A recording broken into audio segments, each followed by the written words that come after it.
আসসালামু আলাইকুম everyone, welcome to my YouTube channel Roma's খাবার। আজকে আমি আপনাদের সাথে শেয়ার করতে চলে আসলাম আটা দিয়ে তৈরি, আটা দিয়ে তৈরি পৃথিবীর সবচেয়ে সহজ অ্যান্ড পারফেক্ট একটা ডোনাট রেসিপি। ডোনাট কিন্তু বাচ্চাদের কম বেশি সকলেরই অনেক পছন্দের। শুধু বাচ্চাদের বলছি কেন, আমার নিজেরও কিন্তু খুবই পছন্দের ডোনাট। আজকের এই ডোনাটটা আমি চুলায় তৈরি করেছি এবং ডিম ছাড়া তৈরি করেছি। তারপরেও কিন্তু এই ডোনাটটা খুবই পারফেক্ট হয়েছে এবং সফট হয়েছে। অনেকেরই কিন্তু ডোনাটটা হার্ড হয়ে যায় এবং ডোনাট থেকে ইস্টের গন্ধ আসে। আজকে আমি সকল টিপস সহ এই রেসিপিটি শেয়ার করার চেষ্টা করেছি। আপনারা যদি আমার এই রেসিপিটি ফলো করে তৈরি করেন তাহলে কিন্তু আপনার ডোনাটটাও ইনশাল্লাহ প্রথমবারে আমার মতন পারফেক্ট হবে।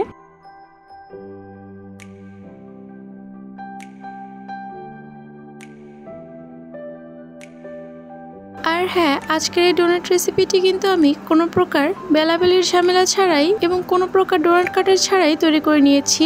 আশা করছি আপনারা বুঝতেই পারছেন যে আজকের রেসিপিটি কতটা সহজ হতে চলেছে। আজকে ডোনাট বানানোর জন্য এখানে আমি নিয়ে নিচ্ছি 1 কাপ পরিমাণ আটা। আটা দিয়ে কিন্তু ডোনাটটা খুবই ভালো হয়। এবার আমি দিয়ে দিচ্ছি 1/2 টেবিল চামচ পরিমাণ গুঁড়া দুধ। অবশ্যই এখানে গুঁড়া দুধটা ব্যবহার করতে হবে, তাহলে কিন্তু ডোনাটের টেস্টটা খুবই ভালো আসে। দিয়ে দিচ্ছি 1.5 টেবিল চামচ পরিমাণ চিনি। দিয়ে দিচ্ছি 1 চা চামচ পরিমাণ ইস্ট। অবশ্যই এখানে ভালো একটা ব্র্যান্ডের ইস্ট ইউজ করতে হবে। আমি এখানে আজকে অ্যাঞ্জেল ব্র্যান্ডের ইস্টটা ইউজ করেছি। যদি আপনারা এখানে ভালো একটা ব্র্যান্ডের ইস্ট ইউজ না করেন তাহলে কিন্তু এই ডোনাটটা সফট হবে না এবং ফ্লাফিও হবে না এবং এর থেকে একটা বাজে দুর্গন্ধও আসবে। তো অবশ্যই চেষ্টা করবেন ভালো একটা ব্র্যান্ডের ইস্ট ইউজ করার। দিচ্ছি সামান্য পরিমাণ লবণ। এবার আমি এগুলোকে ভালো মতন মিশিয়ে নিচ্ছি। এখানে আমি 1/2 কাপ কুসুম গরম দুধ নিয়ে নিয়েছি। দুধটাকে আমি জাল দিয়ে একটু ঘন করে নিয়েছি। এখানে একটু ঘন দুধটা ইউজ করলে টেস্টটা কিন্তু খুব ভালো আসে। এবার কুসুম গরম দুধটাকে একটু একটু করে দিব আর মিশিয়ে নিব। আপনারা যদি একসাথে সব দুধগুলো দিয়ে দেন সেক্ষেত্রে কিন্তু ডোটা খুব বেশি নরম হয়ে যেতে পারে। এর জন্য অল্প অল্প করে দিবেন এবং মিশিয়ে নিবেন। এই যে দেখুন, আমি এরকম একটা ডো তৈরি করে নিয়েছি এবং আমার কিন্তু 1/2 কাপ দুধ সম্পূর্ণ লাগেনি। আমার 1/2 কাপ দুধ থেকে 1/4 কাপ দুধ বেঁচে গিয়েছিল। টেবিল চামচে হিসাব করলে আমার এখানে 4 টেবিল চামচ পরিমাণ দুধ বেঁচে গিয়েছিল। এই যে দেখুন, ঠিক এরকম নরম করে এই ডোটা তৈরি করে নিতে হবে, তাহলে ডোনাট গুলোও সফট হবে। এবার আমি এর মধ্যে দিয়ে দিচ্ছি 1 টেবিল চামচ পরিমাণ তেল। তেলটা দিয়ে আমি ভালো মতন মিশিয়ে নিব। যখন তেলটা ভালো মতন এটার সাথে মিশে যাবে তখন আমি এর মধ্যে আরো 1 টেবিল চামচ পরিমাণ তেল অ্যাড করে দিচ্ছি। দিয়ে আমি এটাকেও ভালো মতন মিশিয়ে নিব। মিশিয়ে নিতে নিতে দেখতে পারবেন ডোটা হয়তো আরেকটু সফট হয়ে এসেছে। এই পর্যায়ে আপনারা সামান্য পরিমাণ আটা এখানে অ্যাড করবেন। অ্যাড করে এখানে ডোটাকে মুথে নেবেন।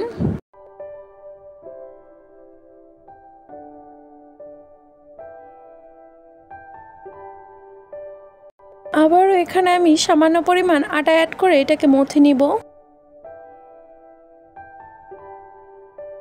আটাটা অ্যাড করে মুথে নেওয়ার পর দেখুন এরকম অবস্থা হয়েছে। এবার আমি এর মধ্যে দিয়ে দিচ্ছি আরো 1 টেবিল চামচ পরিমাণ তেল। দিয়ে আমি এটাকে আবারও ভালো মতন মুথে নিব। এবার আপনারা মুথে নিতে নিতে খেয়াল করবেন যে এই ডোটার মধ্যে যে স্টিকি ভাবটা ছিল সেটা কিন্তু সম্পূর্ণভাবে চলে গিয়েছে এবং হাতে এবং বল থেকে কিন্তু এটা ছেড়ে আসছে। এই পর্যায়ে বুঝতে পারবেন যে ডোটা মোটামুটি তৈরি হয়ে এসেছে। আমার কিন্তু এখানে মোট 3 টেবিল চামচ পরিমাণ তেল লেগেছে এবং আমি 2 বার এখানে অল্প অল্প করে আটা অ্যাড করেছি। খুব বেশি আটা অ্যাড করতে যাবেন না, তাহলে কিন্তু এটা শক্ত হয়ে যাবে এবং ডোনাটগুলো শক্ত হয়ে যাবে। এই বিষয়গুলো একটু খেয়াল রাখবেন। এইসব কারণে কিন্তু ডোনাটটা মূলত শক্ত হয়ে যায়। যদিও আমার এখানে ডোটা হাতে লেগে আসছে না, কিন্তু এই ডোটা কিন্তু বেশ অনেকটা পরিমাণ সফট আছে। সামান্য পরিমাণ আটা ছিটিয়ে এটাকে আমি ভালো মতন মুথে নিব 20 মিনিটের জন্য। ব্রেড আইটেমগুলো যত বেশি মুথে নেওয়া হবে সেটা কিন্তু ততই বেশি ভালো হবে। হাতের জোর দিয়ে আমি কিভাবে করে এটাকে মুথে নিচ্ছি আশা করি দেখেই বুঝতে পারছেন। ডোটাকে আমার 20 মিনিট মুথে নেওয়া হয়ে গিয়েছে। এবার ডোটা কিন্তু বেশ অনেকটা পরিমাণ সফট হয়ে গিয়েছে। এবার আমি এরকম করে লম্বা করে নিচ্ছি যাতে করে আমি সমান 2 ভাগে ভাগ করে নিতে পারি। আজকের এই ডো দিয়ে আমরা 6টা ডোনাট তৈরি করতে পারবো। এবার আমি চাকুর সাহায্যে এটাকে অর্ধেক করে নিচ্ছি। আপনারা যদি বেশি বানাতে চান তাহলে এর কোয়ান্টিটি ডাবল করে দিলেই চলবে এবং প্রতিটা ভাগ থেকে 3টা করে ভাগ বের করে নিচ্ছি সমান করে, যাতে করে ডোনাটগুলো সব সমান সাইজের হয়। যেহেতু আমি আগেই বলে দিয়েছি আমি আজকে কোনো প্রকার বেলাবেলির ঝামেলা ছাড়াই তৈরি করব, তাই আমি ডোনাটগুলো থেকে এরকম লিচি তৈরি করে নিচ্ছি। এবার ভিডিওটা একটু খেয়াল করে দেখুন যে আমি কিভাবে করে এই ডোনাটের শেপটা দিয়ে নিচ্ছি। এটা আসলে বলে বোঝানোর মতন কিছু না, আপনাদেরকে দেখে বুঝে নিতে হবে। এই যে দেখুন আমি কিভাবে করে এখানে ডোনাটের শেপটা দিয়ে নিচ্ছি। এবার একটু হাতের সাহায্যে চাপ দিয়ে নিচ্ছি। আপনারা যতটা মোটা অথবা চিকন চান সেই অনুযায়ী চাপ দিয়ে নেবেন। এই যে যদি ডোনাটের সাইডগুলো এরকম একটু এবড়ো থেবড়ো থাকে তাহলে হাত দিয়ে ঠিক করে নেবেন। এবার আমি ডোনাটের মাঝখানটা একটি নজলের সাহায্যে এরকম করে ফুটো করে নিচ্ছি। তবে আপনারা চাইলে এই একই কাজটা যে কোনো একটা বোতলের মুখা দিয়েও করে নিতে পারেন। এই যে এবার আমি ডোনাটের মাঝখানে যে ফুটোটা রয়েছে সেটাকে একটু বড় করে দেওয়ার জন্য হাত থেকে এরকম হালকা করে টেনে দিচ্ছি। যখন আমরা এটাকে ভাজতে যাব অথবা রেস্টে দিব ফুটোটা কিন্তু বন্ধ হয়ে যাওয়ার একটা চান্স থাকে, যার কারণে আমি এটা করে নিলাম। এই তো ব্যাস আমাদের ডোনাটের শেপ তৈরি। এবার আমি এটাকে উঠিয়ে এরকম একটা বেকিং পেপারের টুকরোর মধ্যে রেখে দিচ্ছি। আপনাদের কাছে যদি বেকিং পেপার না থাকে তাহলে আপনারা কাগজের টুকরোর মধ্যে তেল ব্রাশ করেও সেটাতেও রাখতে পারেন। যদি নর্মাল প্লেট অথবা বাটিতে রাখেন তাহলে কিন্তু ডোনাটগুলো বাটির সাথে অথবা প্লেটের সাথে লেগে যাবে এবং যখন ভাজার জন্য উঠাতে যাবেন ডোনাটের শেপটা সম্পূর্ণ নষ্ট হয়ে যাবে। তাই অবশ্যই এই স্টেপটা ফলো করতে হবে। আপনাদের সুবিধার্থে এখানে আমি আরেকটা ডোনাটও আপনাদেরকে তৈরি করে দেখিয়ে দিচ্ছি যাতে করে আপনারা ভালো মতন করে বুঝতে পারেন। আমি এখানে সবকিছু সেম প্রসেসে করে নিয়েছি। এবার আমি এটাকে বেকিং পেপারের উপর রেখে দিচ্ছি। সবগুলোকে তৈরি করে নিয়েছি একইভাবে। আর এই যে এতটুকু ডো বেঁচে গিয়েছিল, আমি এই মাঝখান থেকে যতখানি ডো বেঁচে গিয়েছে আবার অন্যটার সাথে অ্যাড করে দিয়েছি, যার কারণে আমার খুব একটা বেশি ডো বেঁচে যায়নি। এবার আমি এগুলোকে রেস্টে দেওয়ার জন্য একটি প্লাস্টিক র্যাপ দিয়ে ঢেকে দিচ্ছি। আপনারা চাইলে এখানে পলিথিন দিয়েও ঢেকে দিতে পারেন যাতে করে বাতাসটা ভিতরের দিকে না যায়, সেটাই খেয়াল রাখতে হবে। এবার এটাকে আমি রেস্টে দিয়ে দিব 30 মিনিটের জন্য। অবশ্যই চেষ্টা করবেন একটু গরম জায়গার মধ্যে এটাকে রেস্টে দিতে, তাহলে কিন্তু এটা খুব ভালোভাবে ফুলে উঠতে পারবে। এই যে দেখুন 30 মিনিট পরে আমি ফিরে এসেছি এবং বেশ অনেকটা পরিমাণ ফুলে উঠেছে,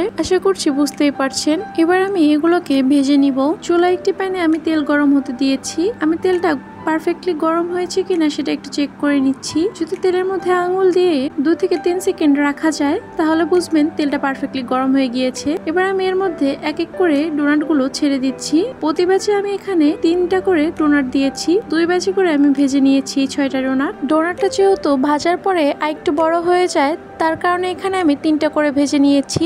আপনারা কিন্তু এই ব্যাপারটা মাথায় রেখে তবেই ভাজবেন, না হলে কিন্তু পরে নাড়াতে চাড়াতে গিয়ে অসুবিধা হয়। চুলার আঁচ কিন্তু এই পর্যায়ে লো টু মিডিয়ামে রাখতে হবে। এর চেয়ে বেশি আঁচ কোনোভাবেই দেওয়া যাবে না, তাহলে কিন্তু উপর দিকে কালার চলে আসবে এবং ভিতর দিকে একদমই হবে না। আমার এখানে ডোনাটগুলোকে উল্টিয়ে পাল্টিয়ে ভেজে নিতে অর্থাৎ 2 পাশ ভেজে নিতে মোট 10 মিনিটের মতন সময় লেগেছে। আপনাদের কিন্তু সময়টা চুলার আঁচ অনুযায়ী একটু কম বেশি লাগতে পারে। আপনারা যখন দেখবেন এটার কালারটা একটু ডিপ ব্রাউনের দিকে চলে গিয়েছে তখন এটাকে নামিয়ে নিবেন। তবে খুব বেশি কড়া করে কিন্তু ভাজা যাবে না, তাহলে কিন্তু একটা পোড়া পোড়া স্মেল চলে আসবে। চুলাটা বন্ধ করে দিয়ে এবার আমি এগুলোর থেকে তেল ছেঁকে উঠিয়ে নিচ্ছি। এই তো ব্যাস তৈরি হয়ে গেল আমাদের সহজ ডোনাট। আমি বরাবরই আপনাদের সাথে সহজ সহজ রেসিপিগুলো শেয়ার করার চেষ্টা করি যাতে করে আপনারা সহজেই বাসায় তৈরি করে নিতে পারেন। আজকের এই রেসিপিটিও তার ব্যতিক্রম নয়। এই ডোনাটগুলো কিন্তু বাইরের রুম টেম্পারেচারেই 3 থেকে 4 দিন ভালো থাকে যদি এটাকে পারফেক্টলি ভাজা হয়। আপনারা চাইলে এগুলোকে এমনি এমনিও খেতে পারেন, আবার এরকম চিনি গুঁড়াতে কোট করেও নিতে পারেন অথবা ডার্ক চকলেট অথবা মিল্ক চকলেট দিয়ে কোট করেও খেতে পারেন। তবে আমার কাছে এই চিনি দেওয়াটাই সবচেয়ে ভালো লাগে, যার কারণে আমি এরকম করে চিনিতে কোট করে নিই। সবগুলোকে আমি চিনিতে ডাবল কোট করে নিয়েছি। আপনারা চাইলে সিঙ্গেল কোটও করে নিতে পারেন। এবার আমি আপনাদেরকে একটু ভেতরের দিকটাও দেখিয়ে দিচ্ছি যে কতটা পরিমাণ সফট অ্যান্ড ফ্লাফি হয়েছে। দেখুন মাশাআল্লাহ কতটা পরিমাণ সফট অ্যান্ড ফ্লাফি হয়েছে। বাসায় একবার হলো এই রেসিপিটি ট্রাই করে দেখার অনুরোধ রইল এবং কেমন হয় তা জানাতে ভুলবেন না। আমি কিন্তু সবসময় আপনাদের কমেন্টের অপেক্ষায় থাকি। আজকের এই রেসিপিটি যদি ভালো লেগে থাকে তাহলে প্লিজ আমার চ্যানেলটিকে সাবস্ক্রাইব করে দিবেন এবং যারা পেজ থেকে দেখছেন তারা একটি ফলো করে পাশে থাকবেন। সম্পূর্ণ রেসিপিটি দেখার জন্য অসংখ্য ধন্যবাদ। সবাই সবার জন্য দোয়া করবেন। সবাই ভালো থাকবেন। আল্লাহ হাফেজ।